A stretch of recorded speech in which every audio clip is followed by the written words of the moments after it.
لیکن اگر اسے غسل کی ضرورت پیش آ گئی تو وہ حدث اکبر یعنی وہ ناپاکی کا غسل وغیرہ اس کے اوپر فرض ہو جائے گا۔ بر وقت اس کا اہتمام اس کو کرنا چاہیے تاکہ ایک مسلمان زیادہ دیر تک اس حالت میں باقی نہ رہے۔ نہانا ضروری ہو گیا، جلدی سے جلدی نہا لیں، کیونکہ آپ کے لیے فجر کی نماز ہے، آپ کے لیے اور دوسرے دینی بہت سارے کام کرنے ہیں، اس حالت میں آپ باقی نہ رہیں۔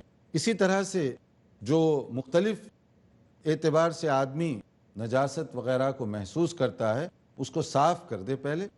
طہارت کا ایک ضروری عنصر ہے، جگہ کو یا کپڑے کو یا بدن کو جہاں بھی آپ سمجھتے ہیں کہ وہ لگی ہوئی ہے تو اس کو دھونے سے وہ چیز صاف ہو جائے گی، اور اس کے بعد آپ جو دینی کام ہیں آپ اس کو انجام دے سکتے ہیں۔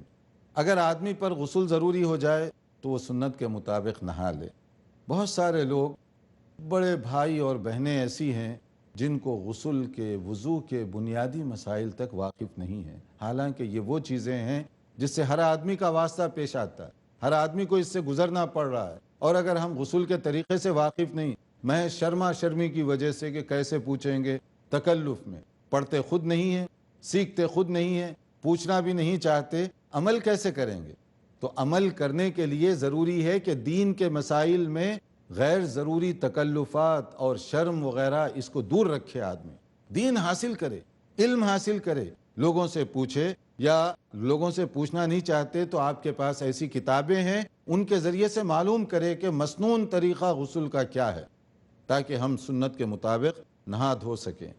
اور اسی طرح سے وضو کا طریقہ، سنت کے مطابق وضو کیسے کیا جاتا ہے اس کو ہم معلوم کریں تاکہ ہماری نماز درست ہو سکے۔ تو یہاں وقت ہوا ہے ایک مختصر بریک کا، دیکھتے رہیے پروگرام، وقفے کے بعد انشاءاللہ حاضر ہوں گے۔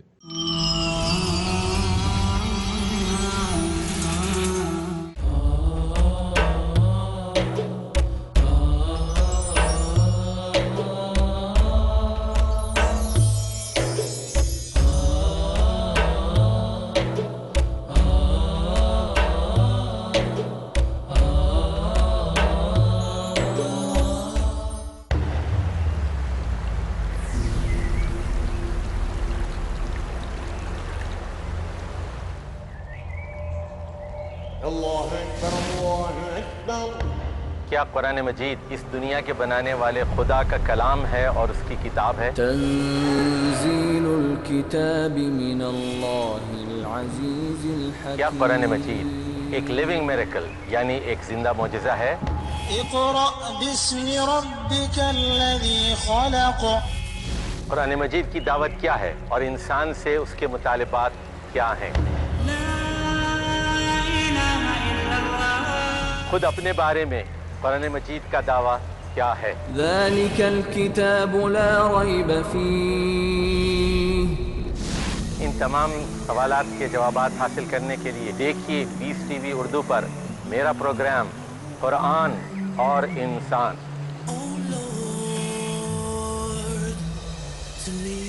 کتاب ہدایت قرآن کی آسمانی حیثیت اور انسانوں کے لیے اس کی اہمیت کا بہترین بیان۔ اللہ کا فرمان، کل رات 11:30 بجے اور دوبارہ صبح 6 بجے انڈیا میں پیس ٹی وی اردو پر۔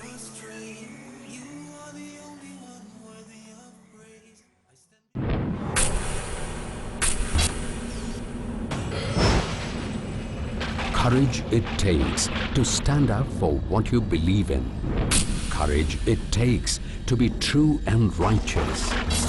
Courage it takes to dare and answer your questions, be they social, political, economic, educational, or religious. To get clear and convincing answers, test your courage and question me in Dare to Ask.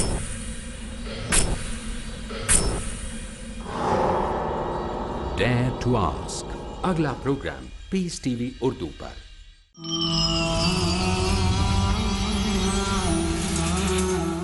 ناظرین، وقفے کے بعد دوبارہ آپ کی خدمت میں حاضر ہیں۔ ہم بتا رہے تھے طہارت چاہے روحانی طور پر ہو چاہے ظاہری طور پر ہو، دونوں ہی مطلوب ہیں۔ آدمی کا دل و دماغ بھی پاک و صاف ہونا چاہیے اور اس کا ظاہر بھی پاک و صاف ہونا چاہیے۔ تو طہارت یہ اسلام کے بنیادی مسائل میں سے ہے۔ جس میں نہانا بھی ہے، جس میں وضو کرنا بھی ہے، جس میں کپڑے، بدن اور جگہ کی پاکی صفائی، یہ ساری چیزیں بہت زیادہ ضروری ہیں، اس کا ہمیں اہتمام کرنا چاہیے۔ قرآن کریم میں حکم دیا گیا کہ ایک آدمی کو اگر نہانا ضروری ہو جائے تو وہ بر وقت اور صحیح طور پر نہا لے۔ وَإِن كُنتُمْ جُنُبًا فَاتَّطَہَّرُوا، اگر تمہارا نہانا ضروری ہو گیا ہے تو تم نہا کر پاک و صاف ہو جاؤ، اس میں ڈیلے مت کرو۔ اسی طرح سے ایک آدمی اگر نماز پڑھنا چاہتا ہے تو اس کے لیے بھی یہ حکم دیا گیا کہ نماز کے لیے وضو کا باقاعدہ طور پر تم اہتمام کرو، اور اگر وضو کرنے کے لیے آدمی کے پاس پانی نہیں ہے یا پانی تو ہے مگر بیماری کی وجہ سے وہ وضو نہیں کر سکتا تو تیمم کر سکتا ہے۔ تیمم کے ذریعے سے آپ وہی کام کریں گے جو وضو کی حالت میں آدمی کر سکتا ہے۔ اور تیمم کا طریقہ بہت سمپل بتایا گیا۔ اصل میں تیمم یہ ایک فیلنگ ہے، ایک تصور کو زندہ رکھنا ہے کہ آپ کے پاس چونکہ پانی نہیں ہے یا استعمال کرنے کی آپ کو طاقت نہیں ہے، اس لیے اللہ تعالیٰ نے اس کا متبادل آپ کے لیے رکھا ہے کہ وہ تصور باقی رہے کہ اگر میری مجبوری نہ ہو تو میں پھر پانی ہی سے اپنے آپ کو صاف کروں گا۔ اب دیکھیے ایک مسلمان دن میں 5 مرتبہ وضو کر کے مسواک کر کے پاک و صاف ہو تو کتنی روحانیت ہوتی ہے، کتنی خوشی ہوتی ہے اس کی وجہ سے۔ تو وضو کا خاص طور پر اہتمام کرنا چاہیے۔ پھر اسی طرح سے نماز کی جگہ کا مسئلہ ہے۔ ویسے تو اللہ تعالیٰ نے امت مسلمہ پر یہ مہربانی فرمائی کہ ساری زمین ہمارے لیے پاک و صاف قرار دی گئی، سوائے اس کے جہاں پر گندگی یا نجاست دکھائی دے رہی ہو، ساری جگہ پاک و صاف ہے۔ وَجُعِلَتْ لِيَ الْأَرْضُ مَسْجِدًا وَطَهُورًا، کہ نبی کریم صلی اللہ علیہ وسلم نے فرمایا کہ میرے لیے ساری زمین سجدہ گاہ ہے اور پاک و صاف بنا دی گئی۔ بہت سارے مذاہب میں یہ تصور تھا کہ وہ جب تک اپنی مخصوص عبادت گاہ میں داخل نہ ہوتے اس وقت تک وہ عبادت نہیں کر سکتے تھے، مگر ہمارے لیے یہ کوئی پابندی نہیں ہے۔ زمین ساری عبادت گاہ ہے ہمارے لیے، زمین ساری پاک کر دی گئی ہے ہمارے لیے، جہاں بھی ہیں ہم نماز پڑھ سکتے ہیں۔ جہاں نماز کا وقت ہو گیا آپ کے لیے اجازت ہے کہ وہیں پر آپ نماز ادا کر لیں۔ اگر مسجد میں نہیں جا سکتے تو وہیں پر آپ نماز پڑھ سکتے ہیں۔ صرف نماز پڑھنے کے لیے آپ کو یہ دیکھنا ہے کہ وہاں پر کوئی نجاست وغیرہ تو نہیں پڑی ہوئی ہے۔ اگر وہ بظاہر صاف ستھری ہے تو بس آپ وہاں پر نماز پڑھ سکتے ہیں۔ اللہ تعالیٰ نے ہم پر یہ فضل کیا، ہم پر یہ کرم کیا ہے۔ اور پھر وضو کو اگر آدمی اہتمام کے ساتھ کرے تو وضو کے لیے یہ فضیلت بھی بتائی گئی۔ یہ طہارت کا ایک بہت عظیم چیپٹر ہے کہ وضو اگر آدمی باقاعدہ طور پر کرے تو اللہ تعالیٰ اس کے جسمانی اعضاء سے جو کمزوریاں گناہ سرزد ہوتے ہیں پانی کے قطرات کے ساتھ اس کو بہا دیتے ہیں، یعنی وضو کے پانی کے ساتھ وہ گناہ اس کے جھڑ جاتے ہیں، دھل دھلا کر صاف ستھرا ہو جاتا ہے آدمی۔ یہ ایک پلس پوائنٹ ہے اس کے لیے، ایک فضیلت ہے، ایک بونس ہے اس کے لیے۔ جو وضو صحیح طور پر کرے تو وہ پاک صاف روحانی طور پر بھی خوشی محسوس کرے گا۔ پھر وضو کرنے کے بعد جب آدمی دعا پڑھتا ہے تو اس میں بھی وہی اعادہ کرتا ہے، اشہد ان لا الہ الا اللہ پڑھتا ہے، پھر اللہم اجعلنی من التوابین واجعلنی من المتطہرین، کہ یا اللہ مجھے توبہ کرنے والا اور میری توبہ قابل قبول ہو، اس قابل بنا دے، اور مجھے پاک و صاف لوگوں میں بنا دے، روحانی طور پر پاک، جسمانی طور پر پاک، نیکیوں کے اعتبار سے پاک، ہر اعتبار سے پاکی حاصل کرنے والا، اس کی آدمی دعا کر رہا ہے۔ اور وضو کے بعد اگر آدمی 2 رکعت پڑھ لے اگر وقت ہو تو وہ اور بھی زیادہ اس کے لیے بہتر ہوگا، اور بھی زیادہ اس کے لیے خیر کی بات ہوگی۔ جیسے حضرت بلال رضی اللہ تعالیٰ عنہ سے نبی کریم صلی اللہ علیہ وسلم نے دریافت فرمایا کہ بلال تم کون سا عمل کرتے ہو جنت میں تمہارے قدموں کی آہٹ سن رہا تھا۔ تو حضرت بلال کو بڑی خوشی ہوئی اور تعجب بھی ہوا کہ میں کہاں، جنت کہاں، اور اس میں میرے قدموں کی آواز؟ تو میں تو کوئی ایسا عمل نہیں کرتا سوائے اس کے کہ جب وضو کرتا ہوں جو مجھے توفیق ہوئی، جو مجھے موقع ملا، نماز ضرور پڑھتا ہوں اس کے ساتھ۔ یہ فرض نماز کی بات نہیں ہے، یہ نفل کی ہے۔ تو اگر وضو کے بعد ہم کر لیں یہ معمول تو اس کا اور بھی زیادہ ہمارے لیے فائدہ ہو سکتا ہے۔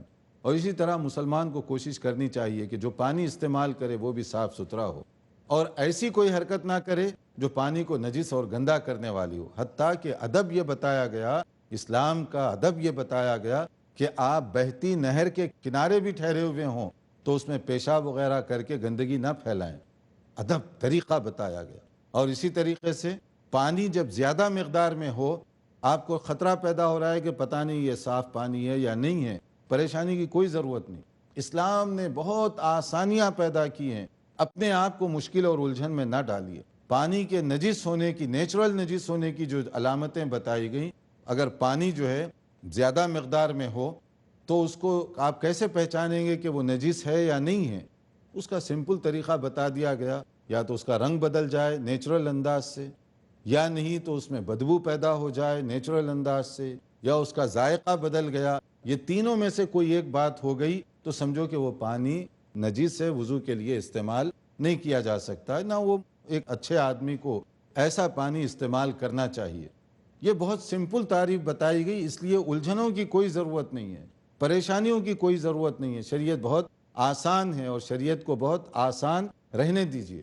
اسی طرح سے طہارت وغیرہ کی جو بات آئی تو اس میں ایک اور بات بھی ذہن میں رکھیے کہ کپڑوں کی جو صفائی ہے وہ بھی بہت زیادہ ضروری ہے۔ شریعت چاہتی ہے کہ اس کے ماننے والے پاک و صاف ہوں، تو ان کا جہاں بدن صاف ہوگا ان کا لباس بھی اسی طرح سے صاف ہوگا۔ لباس مہنگا پہننا، قیمتی اور ایکسپینسو لباس یہ ضروری نہیں ہے، یہ اسلام نہیں بتا رہا ہے۔ یہ تو آدمی اپنی سہولت کے اعتبار سے جو چیز چاہے خرید لے، لیکن اسلام یہ چاہتا ہے کہ سمپل اور سادہ بھی لباس آپ پہنیں، معمولی کپڑے بھی آپ کے ہوں مگر ہوں پاک و صاف۔ اگر آپ بہت قیمتی سوٹ پہن رہے ہیں لیکن وہ نجس ہے، کیا فائدہ اس کا؟ اس میں نماز نہیں پڑھ سکتے، کیا فائدہ؟ اس سے بہتر ہے معمولی کپڑے پہننے والا جو اس میں پاکی صفائی کا اہتمام کرے۔ تو یہ پاکی صفائی کا اہتمام وضو کے اندر بھی، جسم میں بھی، طہارت کے مسئلے میں بھی، یہ ساری چیزوں کے اندر یہ مطلوب ہے۔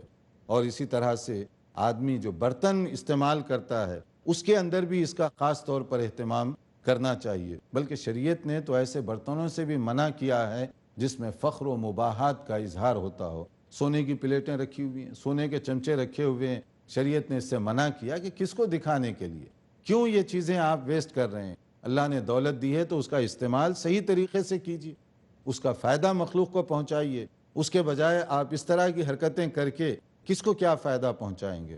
پھر اس میں کچھ آداب بھی بتائے گئے کہ اگر آپ کو خطرہ ہے کہ وہ پانی میں شاید کوئی نجاست مل گئی، یا وہ برتن میں کتا بلی وغیرہ منہ ڈال دیتے ہیں کبھی، کیا کریں؟ اس کو برتن توڑ دیں؟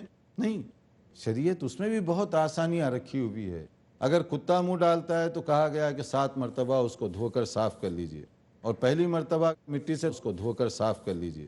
اب یہ دیکھیے، ہائیجین کا اسلامی جو تصور ہے دنیا کے تمام تصورات سے اوپر ہے، دنیا کے تمام تصورات سے بالا تر ہے۔ ورنہ یہ کیا بات ہوئی کہ سینڈوچ ہاتھ میں پکڑے ہوئے ہیں، اسی ہاتھ سے کتے کو بھی کھلا رہے ہیں، خود بھی کھا رہے ہیں۔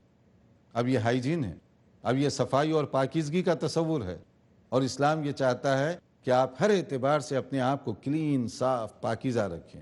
اور پاکیزہ رکھنے کا طریقہ کیا ہے؟ کبھی اس طرح کی کوئی بات ہو گئی، کتا کسی برتن میں زبان ڈال کر چاٹ لیتا ہے، تو آپ اس کو 7 مرتبہ دھو دیں۔ اور 7 مرتبہ دھونے کی حکمت کیا ہے؟ بہت سارے سائنٹیفک تجربے اس پر کیے گئے کہ اللہ نے جو اصول بتایا اس میں کتنی بڑی حکمت ہے، اس میں کتنی بڑی مصلحت ہے، اس میں کتنا بڑا فائدہ ہے کہ اس کی وجہ سے بعض میں، یہ ضروری نہیں کہ ہر کتے میں، بعض کتوں میں ایسے جراثیم ہوتے ہیں جو تجربے سے بتایا گیا کہ واقعتاً 7 مرتبہ دھوئے بغیر وہ پوری صاف نہیں ہوتے، اس میں خطرہ ہوتا ہے۔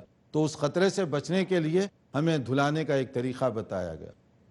تو اس طرح سے آپ کی پلیٹ بھی صاف ہوگی۔ اسی طرح سے کوئی بلی وغیرہ آپ کے قریب سے گزرتی ہے تو اس میں بھی ایک طریقہ بتایا گیا کہ بلی کا چھونے سے کوئی چیز نجس نہیں ہوتی، وہ طہارت کے منافی نہیں ہے۔ اور اسی طرح سے آدمی جب برتن کو اپنے صاف رکھے گا، کھانے پینے کی چیزوں کو پاک و صاف رکھے گا، ایک ادب یہ بھی بتایا گیا کہ رات میں جو آپ کے کھانے پینے کی چیزیں اس کو ڈھانک دیجئے، یہ ادب ہے۔